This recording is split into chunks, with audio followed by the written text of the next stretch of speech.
বলেছে আমার আজ সঙ্গে যাবে তো।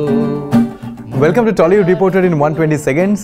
জিদ্দার বার্থডে সেলিব্রেশন চলবে আজ, দেখতেই পাচ্ছ জিদ্দার বন্ধুকে নিয়ে। হ্যাঁ, বন্ধু, খাওয়া, চা টা এন্ড এভরিথিং, একটা চুমুক মারা যাক একদম। চিয়ার্স। Cheers your birthday. জমে গেছে জিদ্দা। শুরু হলো। Thank you. আচ্ছা, তোমার লাইফ নিয়ে ধরো একটা বই লেখা হলো, তো সেই বইটার কি নাম দেবে তুমি?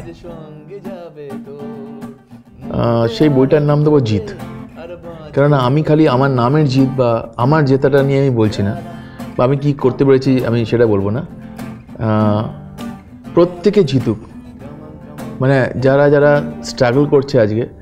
আমার ছোটোবেলায় খুব স্ট্রাগল করে আমায় বড় হতে হয়েছে, এবং আমার মা খুব স্ট্রাগল করেছেন, আমার বড় করেছেন।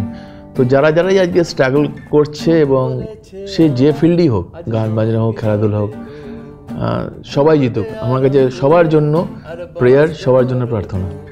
কেক চলে এসেছে, তোমরা দেখতেই পাচ্ছ। জিদ্দা, সেলিব্রেশন শুরু হবে, মোমবাতি জ্বালাবো, তবে তার আগে দর্শকদের কিছু বলতে চাই। আমি একটাই কথা বলবো যে সারা বছর সকলে ভালো থাকুক। অ্যান্ড অলসো এই কেকটা আমার মনে হয় এটা বার্থডের থেকেও এটা বাংলা ছবির জন্য। বাংলা ছবি আজকে সাকসেসফুল হয়েছে, বাংলা গান সাকসেসফুল হয়েছে, সেই জন্য সেলিব্রেট করি আমরা। যাবে তো মরবে আরাম করে আর বাঁচবে বড়।